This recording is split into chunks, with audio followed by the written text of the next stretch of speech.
Hello everyone, welcome you all. पिछले video में हमने टेंशन मेंबर्स की थ्योरी पढ़ी थी। आज हम टेंशन मेंबर की न्यूमेरिकल पढ़ेंगे। तो हम पहला न्यूमेरिकल देखते हैं। Determine the minimum A net for the given plate shown in figure. हमें एक प्लेट गिवन है जिसमें ये 4 रिवेट्स लगे हुए हैं 2, 6, 7 और 3 पर। इस प्लेट में मुझे ए नेट कैलकुलेट करना है। ए नेट क्यों कैलकुलेट करना है? क्योंकि हमने स्ट्रेंथ ऑफ टेंशन मेंबर पढ़ा था। क्या होता है हमारा स्ट्रेंथ ऑफ टेंशन मेंबर? होता है a net into allowable stress in tension, और अलाउबल स्ट्रेस इन टेंशन होता है मेरा 0.6 FY। तो मुझे क्या कैलकुलेट करना है? सिर्फ ए नेट कैलकुलेट करना है। और अगर मेरा ए नेट आ गया तो मेरे टेंशन मेंबर की स्ट्रेंथ कैलकुलेट होके आ जाएगी। तो हमें एक प्लेट दी है जिस पर एक टेंसाइल लोड लग रहा है P। तो इस प्लेट के लिए हमें ए नेट कैलकुलेट करना है। तो ए नेट कैलकुलेट करने के लिए सबसे पहले हम देख लेंगे कि ये प्लेट कहाँ कहाँ से फेल हो सकती है। तो हमारे पॉसिबल फेल्योर पाथ आ जाएंगे जहाँ जहाँ से प्लेट फेल हो सकती है। तो हमारा पहला पाथ है 1, 2, 3, 4। तो ये पाथ मैंने 1, 2, 3, 4 लिया है। पहला पाथ हमारा ये हो गया जहाँ से प्लेट फेल हो सकती है। नेक्स्ट है मेरा 1, 2, 6, 7, 8। 1, 2, 6, 7, 8 ये पाथ हो जाएगा। तो हमारी प्लेट एक इस पाथ पे फेल हो सकती है। नेक्स्ट है मेरा 1, 2, 6, 3, 4। 1, 2, 6, 3, 4 एक ये पाथ पे प्लेट फेल हो सकती है। नेक्स्ट है 1, 2, 6, 7, 3, 4। 1, 2, 6, 7, 3, 4 इस पाथ पे फेल हो सकती है। और एक पाथ हमारा हो सकता है 5, 6, 7, 8। तो 5, 6, 7, 8 हमारा पाथ 1, 2, 3, 4 के जैसा है। तो हम इस पाथ को कंसीडर नहीं भी करेंगे तो चलेगा। तो अब हम ए नेट कैलकुलेट करते हैं इन चारों पाथ के अलॉन्ग। हमने पहला पाथ लिया 1, 2, 3, 4। तो पहले पाथ में मेरी 2 रिवेट आ रही हैं। तो हमारा ए नेट का फॉर्मूला हमने पढ़ा था। ए नेट का फॉर्मूला होता है B minus number of holes into diameter of hole into thickness of plate. Thickness of plate question में गिवन है 10 mm।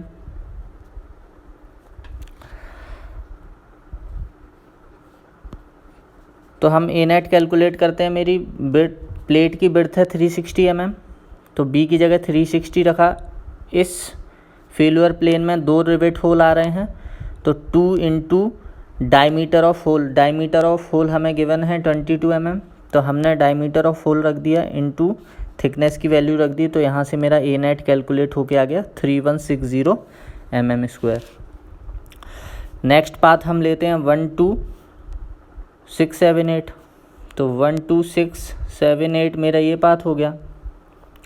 अब इस पाथ में क्या है, मेरे एक इंक्लाइंड प्लेन भी आ रहा है। और जहाँ पर इंक्लाइंड प्लेन आता है वहाँ पर हम स्टैगर्ड रिवेटिंग वाला फार्मूला लगाते हैं।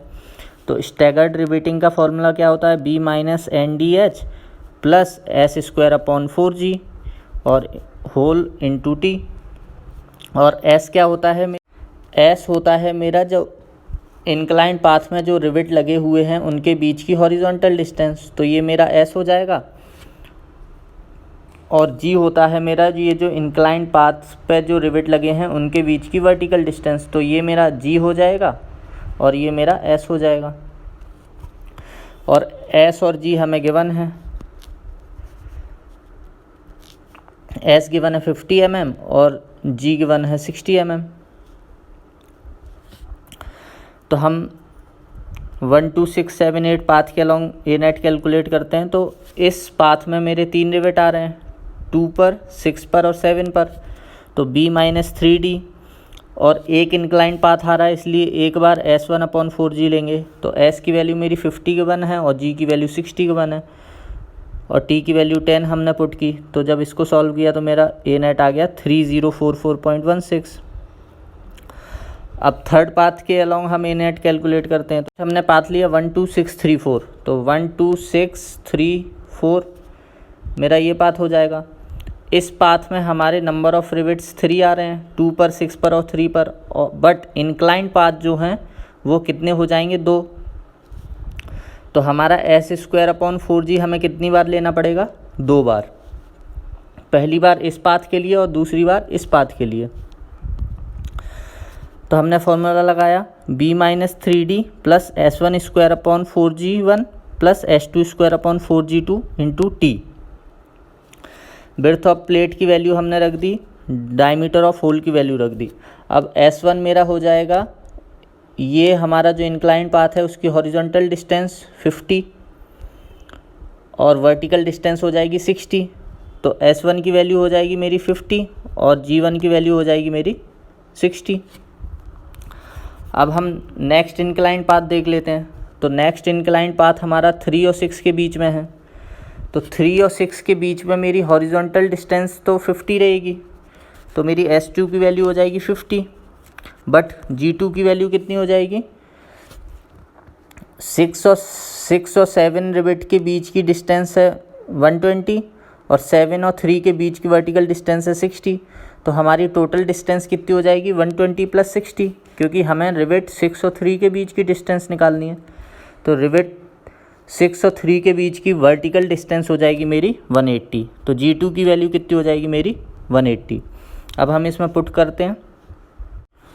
तो हमने S1 की जगह S1 और S2 की जगह 50 पुट किया, G1 की जगह 60 पुट किया और G2 की जगह 180 पुट किया। जब इसको सॉल्व किया तो मेरा A नेट आ गया 3078। अब हम लास्ट पाथ जो बचा है 1 2 6 7 3 4 वो लेंगे। तो हमने लास्ट पाथ लिया 1 2 6 7 3 4 1 2 6 7 3 4। अब इस पाथ में भी मेरे 2 इंक्लाइंड पाथ आ रहे हैं और नंबर ऑफ रिवेट आ रहे हैं 4। तो हमने फॉर्मूला लगाया b-4d प्लस, अब इस केस में जो हमारे S1 और G1 की वैल्यू है, तो S1 की वैल्यू 50 आएगी और G1 की वैल्यू 60 आएगी।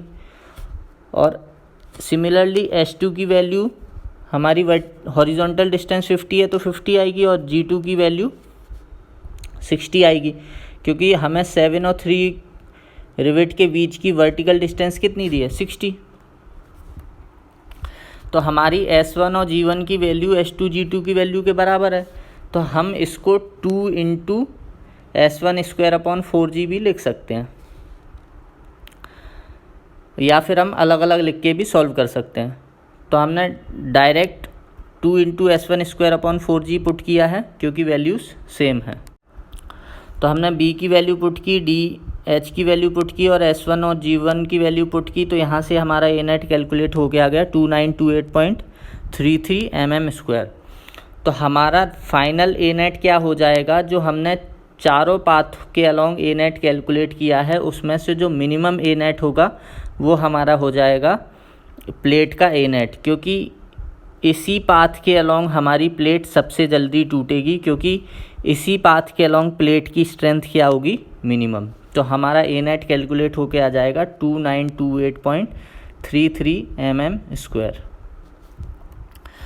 और जब हम इसमें सिग्मा AT का इंटू कर देंगे तो हमारी प्लेट की स्ट्रेंथ कैलकुलेट होके आ जाएगी। और सिग्मा AT की वैल्यू हमें पता है 0.6 FY होती है, और FY की वैल्यू अगर हमें गिवन होगी उसमें 0.6 का इंटू कर देंगे और A नेट का इंटू कर देंगे, तो हमारे किसी भी टेंसाइल मेंबर की स्ट्रेंथ कैलकुलेट होके आ जाएगी। हमारा नेक्स्ट क्वेश्चन है एंगल सेक्शन का।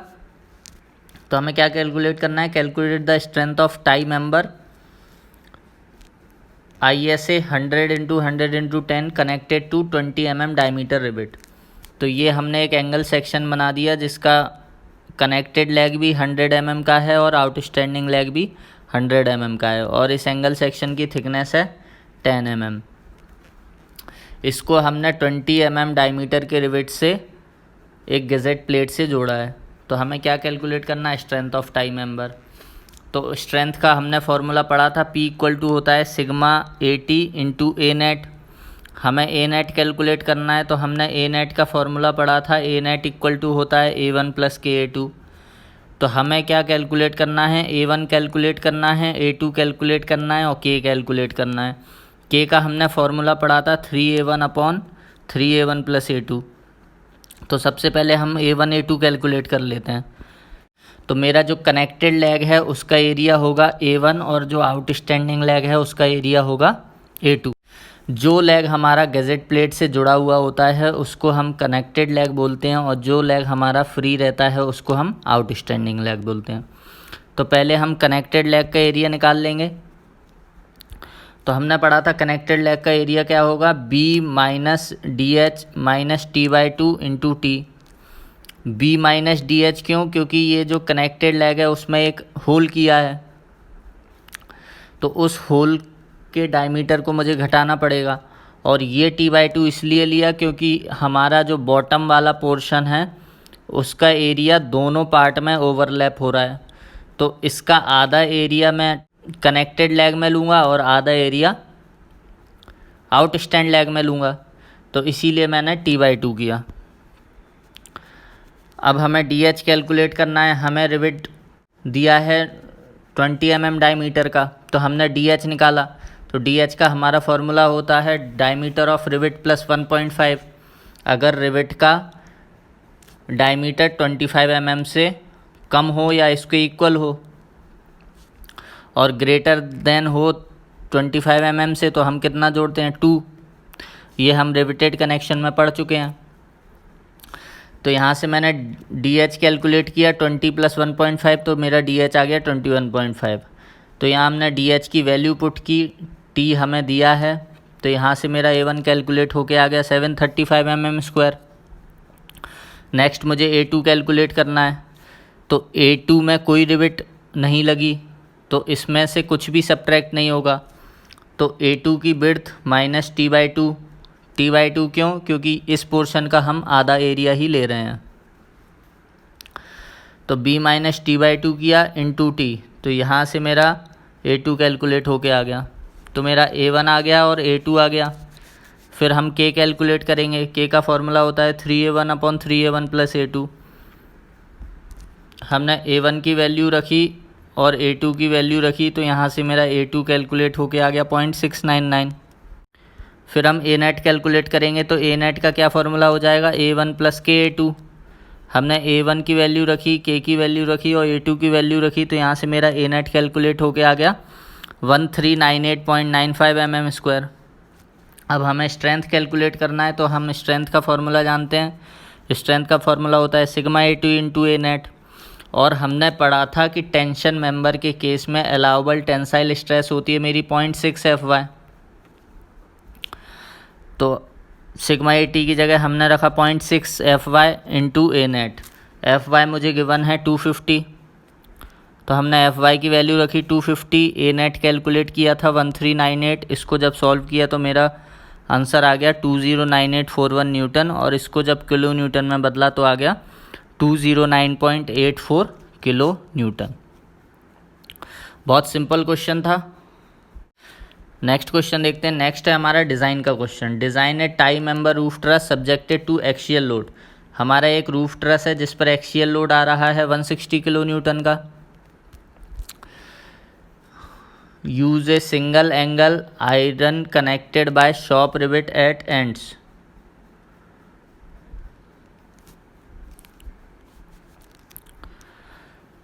हमें क्या टाई मेंबर डिज़ाइन करना है 160 किलो न्यूटन लोड के लिए। हमें जो एंगल सेक्शन यूज़ करना है वो सिंगल एंगल सेक्शन यूज़ करना है और उसको शॉप रिवेट से जोड़ना है। FY की वैल्यू हमें 250 गिवन है। तो हमने डिज़ाइन स्टेप्स पढ़े थे टेंशन मेंबर के। ये हमारे टेंशन मेंबर का डिज़ाइन प्रोसीजर है। हमने जो टेंशन मेंबर का थियोरेटिकल वाला वीडियो देखा था उसमें हमने पढ़ा था कि हम टेंशन मेंबर को कैसे डिज़ाइन करते हैं। सबसे पहले हमें A नेट कैलकुलेट करना है, फिर A ग्रॉस कैलकुलेट करना है, उसके बाद हम सेक्शन चूज़ करेंगे, फिर नंबर ऑफ़ रिवेट कैलकुलेट करेंगे, फिर हम रिवेट को अरेंज करके हम नेट एरिया कैलकुलेट करेंगे। और अगर हमारा नेट एरिया हमने जो स्टेप 1 में एरिया कैलकुलेट किया है उससे ज़्यादा है तो मेरा सेक्शन सेफ़ रहेगा। तो हम डिज़ाइन करते हैं। तो सबसे पहले मुझे A नेट कैलकुलेट करना है। तो A नेट का फॉर्मूला होता है P/σA_T। σA_T की वैल्यू मैंने रख दी 0.6 FY। तो यहाँ से मेरा A नेट कैलकुलेट होके आ गया 1066.67 mm²। हमें जो लोड दिया था किलो न्यूटन में उसको मैंने न्यूटन में बदल दिया, क्योंकि एफ वाई की वैल्यू हमें न्यूटन पर mm स्क्वायर में गिवन थी। तो हमने इसको न्यूटन में बदल दिया और इसको न्यूटन पर mm स्क्वायर में पुट किया। यहाँ से मेरा एरिया कैलकुलेट होके आ गया 1066.67 mm स्क्वायर। उसके बाद ए नेट्स को हम फिर 25 to 40% इंक्रीज़ कर देंगे ए ग्रॉस के लिए। तो मैंने 40% एरिया इंक्रीज़ किया, तो मेरा ए ग्रॉस कैलकुलेट होके आ गया 1.4 इंटू 1066.67। तो यहाँ से मेरा ए ग्रॉस आ गया 1493.33 और इसको मैंने नियरली 1500 mm स्क्वायर के इक्वल मान लिया।